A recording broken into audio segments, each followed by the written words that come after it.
What's up guys, it's Manny. Today I'm going to be doing a bit of a chatty and probably really disorganized video because I have a lot of thoughts about this topic, but I can't really put them into like formulated tips. But I'm going to be talking about the things that I wish I knew before I started my freshman year of university. As I said, this is probably going to be really chatty and kind of all over the place. I hope you can follow along, but I just do have a lot of tips from my own personal experience that I think that I could share that would probably benefit you in your freshman year. Not saying that you have to follow everything I say to a T. Everyone's experience is built off of everyone's background and different kind of perspectives in life, and your perfect ideal experience for a freshman year is probably not going to be the same as mine, and your freshman year will definitely not be the same as mine. Everyone's experience is going to be different, but I just wanted to share some tips that will probably, maybe, hopefully help you enjoy your freshman year a little bit more. Let's get started. Alright, so the first tip that I have is that it is so important to develop your own independence and personal sense of being by yourself. In college, it's a lot different from high school because in high school, I remember I would have classes with like the same people, and I had my own friend group. We all had lunch at the same time, so we'd always sit together. I never felt like I was alone just because I had friends in my spare, I had friends in my classes, I had friends everywhere I went, and I was basically never alone. When I got to college and university, that was such a huge change. First of all my friends went to different faculties than I was in, and just in general had a different schedule than I did. We all had different lunch times. It was hard to coordinate a time to kind of meet up because some people would have class from 3 to 4, but 3 to 4 would be my only free time for the day and stuff like that. I got a job, started to get more busy. Everyone's schedule is just going to get very, very different and very complicated. So that being said, it's really important to learn about having independence about yourself and learning to do things by yourself, like learning to eat a meal by yourself, not learning to eat a meal by yourself, but like the capability of eating a meal by yourself and not being like socially kind of nervous is a very, very big skill, and that is definitely something you're gonna need in university. I remember the first few weeks I could not stand eating by myself. I'd always go to my room to eat by myself because I didn't want people to see me eat by myself. But by the end of the year, eating by myself was so regular, and I didn't have any second thoughts about it. If I was hungry, I was gonna get food.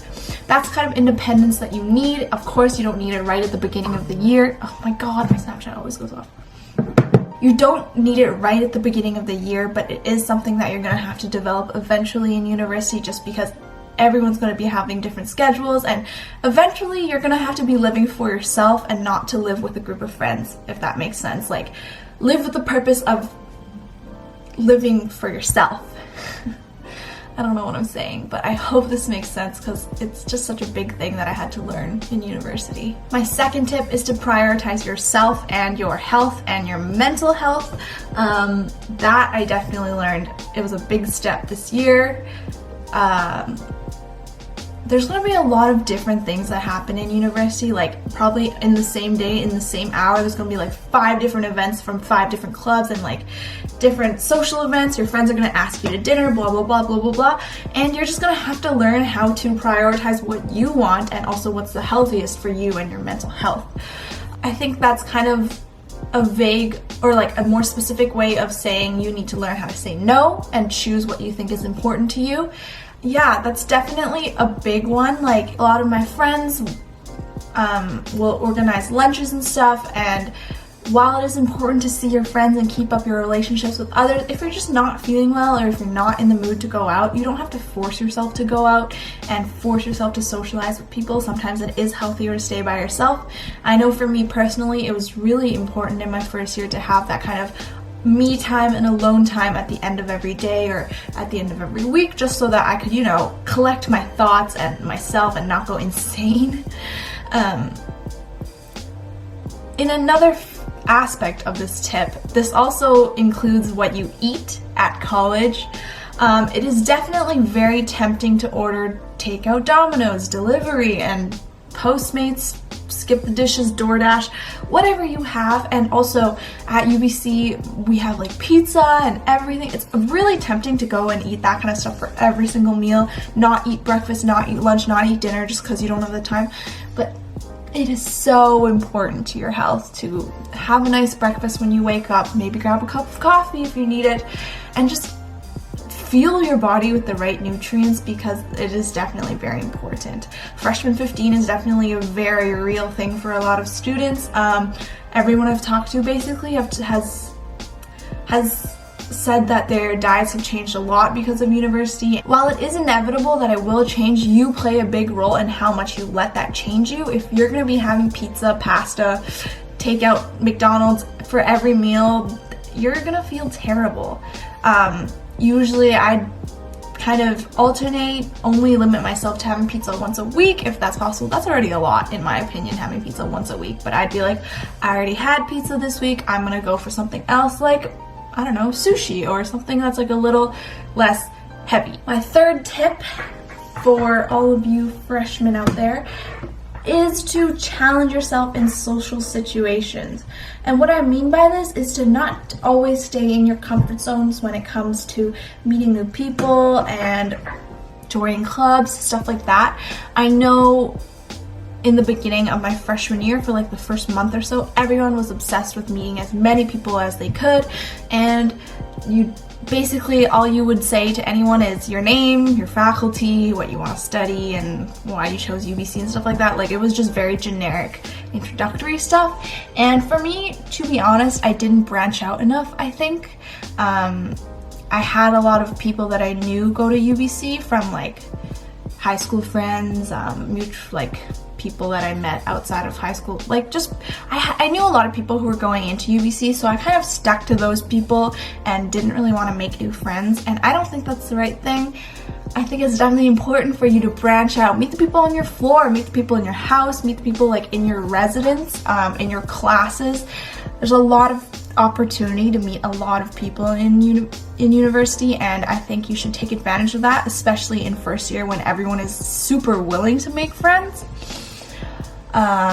That's honestly the biggest reason why I think I didn't make as many friends as I could have. I always blame it on like, oh, I don't know what I blame it on, but I know when I reflect now, I know that I definitely should have put in more effort into meeting new people and spending more time like with my floor and the new people that I could have met in the beginning of the year, instead of just sticking to my high school friends, because then I could have made so many more friends, you know, and just been exposed to different kinds of people and not just be stuck with those kinds of like the high school people that I met, but instead meet new people. It's not a bad thing to stay with your high school friends, of course. I think everyone that I've met is still like the closest with their high school friends, but to have another circle of friends that are university friends or something like that is very satisfying and fun. Like, you just have more people to hang out with.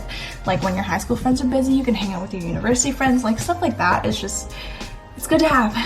Another part of this tip is also that you should challenge yourself to try new things and join new clubs in university. I know at the beginning of the year, all the clubs were hosting their kind of icebreaker events, join the club events, meet the executives, stuff like that.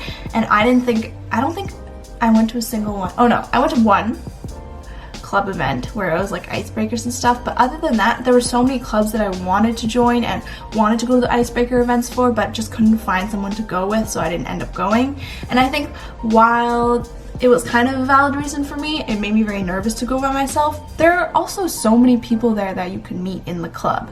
Like, I'm sure someone is at least one person is in the same situation as you are, so you could probably meet them, become best friends for life, and yeah, that's definitely one of my biggest regrets, that I didn't join more clubs and be more involved in the campus community, because I feel like it's a great way to meet new people. A lot of people that I know, like upper years, have met some of their closest friends through different like faculty events or club events or stuff like that, and I wanna meet people too, you know? My last tip, this video is actually shorter than I thought it'd be. My last tip is to not be afraid to reach out to people. So, what I mean by that is there were a lot of people in my first year that I met in kind of like the first few weeks that I only saw once and then never saw again. Like nowadays I feel like it's very normal to add everyone you know on like Instagram, Snapchat, and Facebook. Maybe not even Facebook because a lot of kids don't even have it nowadays, but Instagram and Snapchat, and then like keep a streak with them online or something like that, but never actually hang out with them. What I would suggest is just message them and be like, hey, do you want to grab food sometime? Like, we should catch up, or I want to get to know you better or something. And it might sound really, really weird at first, like not normal to do that, but honestly, everyone wants to make new friends. I know that, yeah. Like I've gotten close with so many people just because of me reaching out and be like, do you want to grab food sometime? Like I want to talk to you and stuff like that. It's a great way to meet people that you wouldn't otherwise have, or maybe get close with people that you think wouldn't have been your friend. I know I met a lot of people in my first year in like the first month or so, and I was like, they don't really seem like the people who would be like my friends. I don't think we're on the same wavelength, as I would say. They just party too much and like drink too much and vape too much or whatever, and I just want to study. But that is cutting off so many people that you could be friends with. And honestly, reach out to them, ask them if they want to have a meal, and if they aren't really your vibe for real, like if you totally tell that you're on opposite ends of the spectrum of friendship, then you just wasted one meal basically. But if they aren't, then you could totally be friends for life. That sounds so sarcastic, but I mean, like, you could totally become close with them and just find new friends in general. Oh, I guess another tip I'm adding on, even though I didn't have many more written down. Another tip would be definitely don't take academics. It's like a balance. Don't take it too seriously where it takes up your life and you don't have time to be social or do things or go out with your friends, but also don't not care about it at all because it is school and you're kind of working towards a degree. There's gotta be a balance, I guess. Don't beat yourself up too hard for like not passing a midterm or getting below average or something, or like not doing as well as you wanted to. That is a normal part of university. When I first saw my midterm marks and my grade marks, I was like, oh my god, this is so much lower than I got in high school. But like, it's university. It's gonna be really, really hard. Class averages are a lot lower than they used to be before, and it's kind of, you just need to have a different perspective. I think what's more important is that you actually enjoy what you're learning and working hard to, like, you're working hard towards something that you're passionate about and stuff like that. Yeah, that's probably it. I'm sorry if this video was too chatty and too disorganized and like rambly in all the different kinds of ways. I just wanted to talk about my first year experience and kind of things that I wish I knew before my freshman year, because I feel like that would have helped me a lot. But if you enjoyed this video, make sure you give it a thumbs up. Leave a comment if you have any more questions or tips that you might want to share with someone else. Subscribe if you want to, and I'll see you next time. Bye! Waking up in the morning, I can't remember your